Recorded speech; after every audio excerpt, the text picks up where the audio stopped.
écoutez, j'ai un collaborateur, il est sérieux, et je corrigerai ses conclusions, a-t-il dit. Voilà. C'est à la fin de mon premier bulletin. 17 projets pour un barreau. Et puis c'est aussi la phrase « l'avocat est une conscience au service d'une confiance ». C'est une phrase mythique. Tous les avocats devraient l'avoir en mémoire.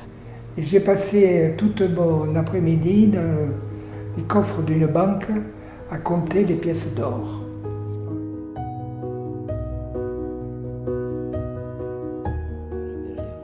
Voilà, cette salle pour moi, c'est ça. Avec ce grand cartel qui ne marche pas, mais qui pourrait marcher, il suffirait qu'on tourne la clé.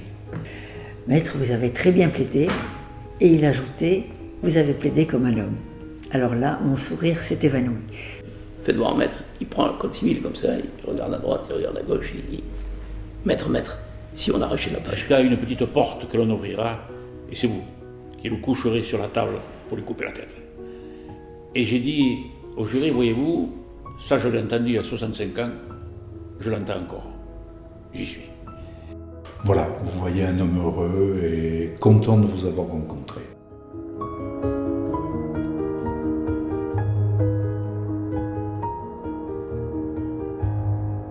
Alors Laetitia Jambon, je suis née à Montpellier. J'ai commencé mes études en faisant des lettres. Donc j'ai passé un doctorat de 3e cycle de lettres modernes. J'ai soutenu une thèse sur Théodore Leclerc. J'ai eu 3 enfants. Et c'est à ce moment-là que je me suis inscrite à la faculté de droit. Ça n'a pas été facile, mais bon. J'ai prêté serment en 1971. Et puis je suis rentrée dans le cursus d'avocat. J'ai participé à la société civile professionnelle, c'était une des premières sociétés civiles professionnelles avec Jean David et Jean-Pierre Matteux, donc de 1972 à 1980. Et puis en 1980, j'ai trouvé que je faisais trop de droit de la construction, trop d'assistance à expertise, et donc je voulais faire beaucoup plus de droit maritime. Donc je les ai laissés et je me suis installée toute seule avec un collaborateur. Donc j'ai continué, j'ai fait beaucoup de droit maritime à ce moment-là. Après je me suis associée avec Sylvie Moulin d'abord et Catherine Gallois par la suite. Et parallèlement, j'ai été élue 3 fois au Conseil de l'Ordre et j'ai poursuivi donc ma carrière, j'allais dire, d'avocat institutionnel. J'ai participé également au centre de formation avec Georges Péridier. Je me rappelle qu'on étudiait tout ça à l'EFAX, enfin c'était pas l'EFAX à l'époque, c'était un cabinet qui était rue Paul Brousse, je crois. Et donc tous les samedis matins, on travaillait sur le programme de ce qui allait devenir l'EFAX. Et puis j'ai été présidente de l'Institut droit de l'homme.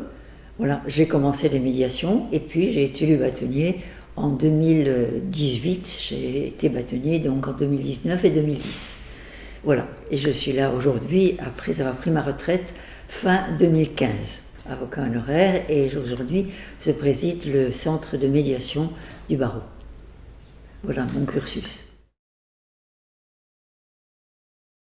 Mon plus beau souvenir en tant qu'avocat.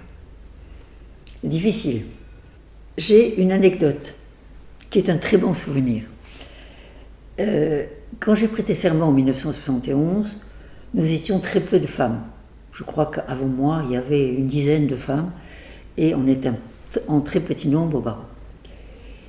Et c'était donc fin 2011.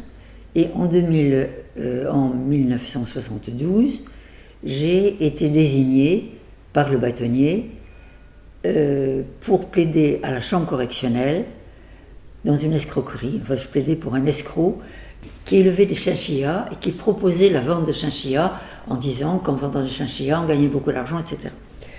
Donc j'ai plaidé, et à l'issue de la plaidoirie, comme il est traditionnel, le président de la cour est venu me voir, il m'a félicité parce que c'était ma première plaidoirie à la cour. Donc il m'a félicité, j'étais tout sourire. Maître, vous avez très bien plaidé. Et il ajoutait, vous avez plaidé comme un homme.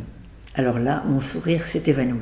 Mais je me souviens de cela parce que c'était c'était vraiment montrer que les hommes et que les femmes n'avaient pas encore acquis le titre d'avocat.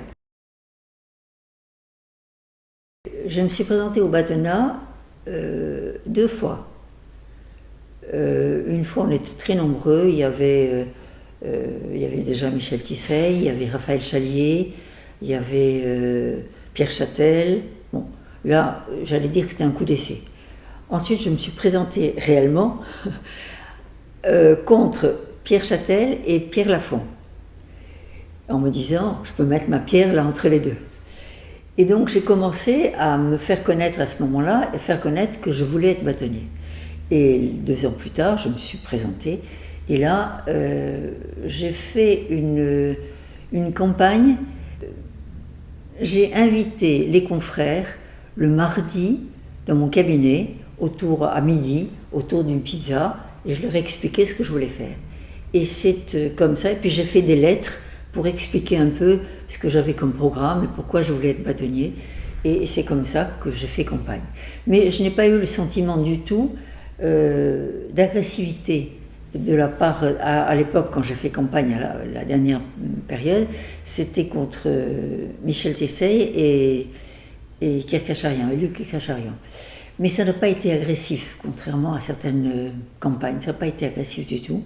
Donc voilà, j'ai suivi comme ça.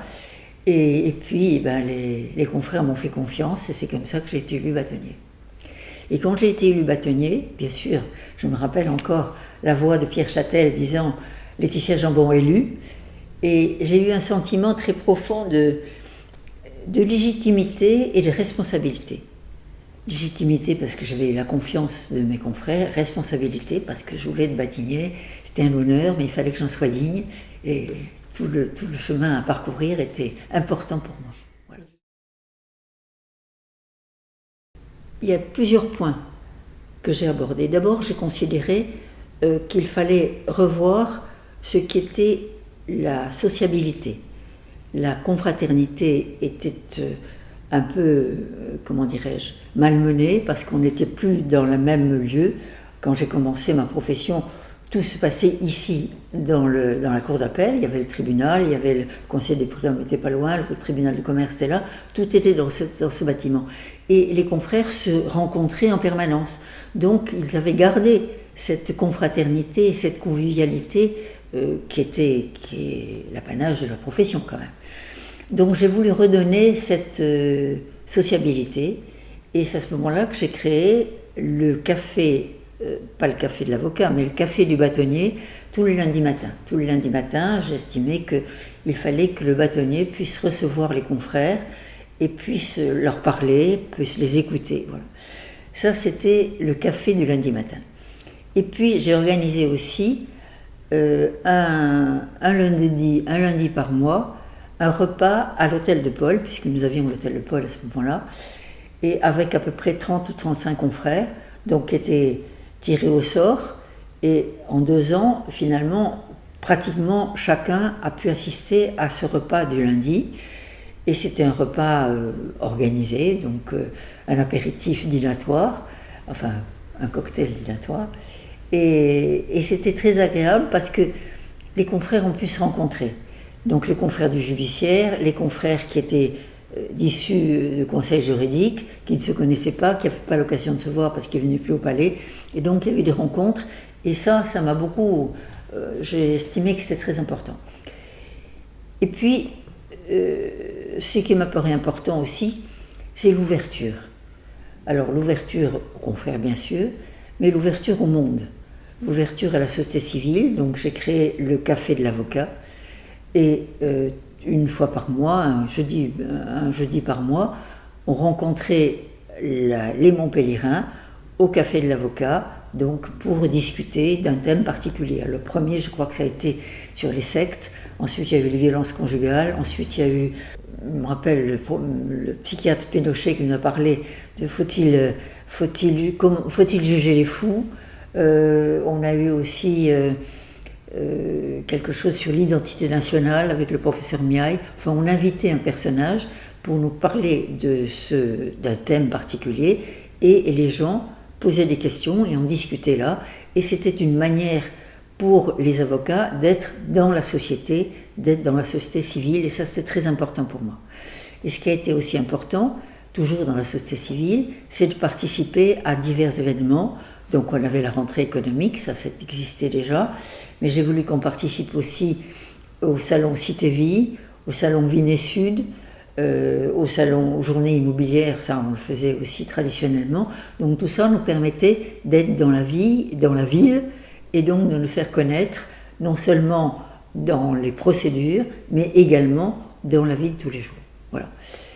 Et puis ça c'était l'ouverture, et on s'est ouvert aussi à l'international, puisque je suis allée 2 fois à Tlemcen pour signer un jumelage avec le barreau de Tlemcen, et c'est très émouvant parce que le jour où nous avons signé le jumelage, il y avait une longue table, je me souviens, nous étions le bâtonnier de Tlemcen et moi au bout de la table, les avocats de Tlemcen debout en robe sur la gauche, on avait 3 avocats de Montpellier, je devais aller avec 3 avocats de Montpellier, on était tous en robe, et là on a signé ce jumelage, et c'était très important de voir que le barreau de Tlemcen avait la même déontologie que nous, les mêmes envies que nous et la même stratégie que nous. Ça c'était très important. Et puis j'avais rencontré des avocats de Madagascar à Montpellier, et je leur ai promis que j'irais à Madagascar. Je suis allée effectivement à Madagascar, et nous avons là aussi signé un jumelage, estimant qu'il y avait beaucoup de choses à faire avec les avocats de Madagascar, notamment sur la formation. Ils ne connaissaient pas du tout ce que c'était que la CARPA, donc il fallait leur présenter la CARPA, il fallait leur présenter les formations. Enfin, on a envisagé beaucoup de choses avec eux. Malheureusement, tout ça, après, a été terminé. Et puis alors, le troisième point qui était très important aussi pour moi, c'était la formation. Je pensais qu'il fallait que les avocats se forment dans tous les domaines. Je pense qu'il y avait des tas de domaines du droit où nous n'étions pas. Et on a commencé à faire des colloques sur le droit du sport. Je pensais qu'il fallait se réunir aussi et faire des choses en droit de la santé, en droit de l'informatique. Vous parliez d'Arnaud D'Emilio qui a participé aussi à un café de l'avocat. Et puis j'ai voulu qu'il y ait quelque chose de particulier pour les avocats en faisant un DU. Un DU, donc c'était présenté à la faculté de droit, bien sûr, avec le président de la faculté de droit, Marie, je sais plus. Et donc on a fait un DU sur tout ce qui était entreprise commerciale. Et c'était vraiment pour les avocats parce que les cours avaient lieu le lundi après-midi dans l'hôtel de Paul, de 17h à 20h, tous les lundis après-midi. Et il y avait un diplôme qui a été donné après. Il y a pas mal de confrères qui ont participé à ça et qui ont été... Malheureusement, ça a disparu 2 ans plus tard, je crois. Et puis, ce que je voulais aussi, je leur ai dit aux confrères, c'est qu'il y ait des réflexions sur le sens du droit. Parce que finalement, on avait certes des banques de données. Ces banques de données permettaient de nous faire connaître la jurisprudence, mais il fallait que les avocats participent à la création du droit, et donc participent et trouvent le sens du droit, de façon à éviter l'influence du droit anglo-saxon, où la jurisprudence fait tout, où on n'a plus d'évolution finalement du droit, c'est la jurisprudence qui domine. Et ça, c'était important pour moi que les avocats réfléchissent là-dessus. Avant moi, il y avait les bulletins du bâtonnier et des livres sur le bulletin du bâtonnier, enfin des bulletins du bâtonnier qui étaient regroupés. Et moi, je n'ai pas pu le faire, donc j'ai fait juste finalement ce qui a correspondu à mes activités principales et surtout à ce que je voulais dire. Comme temps fort, ça a été d'abord le premier café de l'avocat, la venue de Robert Badinter, bien sûr. Et puis j'ai fait beaucoup de conférences de presse. On s'est beaucoup battu sur le rapport d'Arroa, la grande profession du droit. On s'est battu sur la modification de la carte judiciaire. On a fait grève pour essayer d'obtenir plus de finances pour la justice. Voilà, on s'est battu aussi pour le RPVA, parce que ça a été un grand combat dans la mesure où il y avait le RPVA au CNB et le RPVA proposé par Marseille. Il y a eu discussion sur le nom là-dessus. Et puis quand j'étais au Conseil de l'Ordre, il y a eu quand même des moments particulièrement importants. Nous avons reçu par exemple le président de la conférence des bâtonniers. Nous avons reçu M. Delmas-Goyon, qui était président du tribunal de grande instance. Nous avons reçu M. Brice Robin, qui était procureur de la République. Et ces magistrats nous ont expliqué ce qu'ils faisaient, comment ils voyaient la justice et ce qu'étaient les avocats pour eux. C'était très important et très intéressant. La médiation a été créée en 1995 et c'était à la suite du rapport Guinchard qui avait évoqué toutes les possibilités de régler les litiges en dehors de la justice traditionnelle. Et pratiquement à ce moment-là, en 1995, peu de temps après, nous nous sommes réunis, un petit groupe, pour former le centre de médiation qui a été créé en l'an 2000, puisque nous avons fêté ses 20 ans en l'an 2020. Et aujourd'hui, le centre de médiation du barreau, c'est devenu le centre de médiation du barreau parce que le bâtonnier Vérine a voulu que nous appelions le centre de médiation du barreau. Ce centre a à peu près 25 membres aujourd'hui. Nous faisons des médiations un peu dans tous les domaines. Nous avons une formation qui est celle voulue par la Fédération française des centres de médiation, c'est-à-dire 200 heures de formation et départ, avec une formation continue annuelle, des analyses de pratique annuelles aussi. Et nous avons un règlement intérieur qui nous donne des règles qui sont un peu particulières, c'est-à-dire que nous sommes obligés d'adhérer au centre de médiation lorsque nous faisons des médiations dans l'Hérault. Si nous faisons des médiations dans le Gard ou ailleurs, peu importe, mais là dans l'Hérault, nous sommes obligés de nous soumettre aux règles du centre de médiation. Et il y a une règle essentielle de ce centre de médiation, c'est la comédiation. La comédiation qui est enseignée aussi par Ibomène, par M. Ben Simon. Donc nous avons suivi une formation là-dessus. Et la comédiation pour nous est importante parce que nous estimons que ça nous apporte plus d'impartialité. Lorsqu'on est deux, face à deux personnes ou plusieurs personnes, si on a tendance à être un peu favorable à l'un ou à l'autre, parce qu'il y a un plus sympathique que l'autre, mais à deux, nous arrivons à régler ce problème et donc à être plus impartial. Qu'il soit fier d'être avocat, qu'il ait confiance dans l'avenir et qu'il se batte pour tout ce que sont les domaines des libertés publiques et libertés individuelles. Et je crois que c'est très important que l'avocat soit conscient qu'il est le garant de la démocratie, parce que la justice est essentielle en France et que nous sommes auxiliaires de justice. Et je crois qu'il faut qu'un jeune avocat soit conscient de cela et qu'il soit fier de cela. J'avais créé aussi les fugues du barreau. Les fugues du barreau, c'était la musique pour les avocats. Donc on avait acheté un piano qui était à l'hôtel de Paul et un jeudi par mois, on se réunissait pour faire de la musique. Je le referai. Sans problème.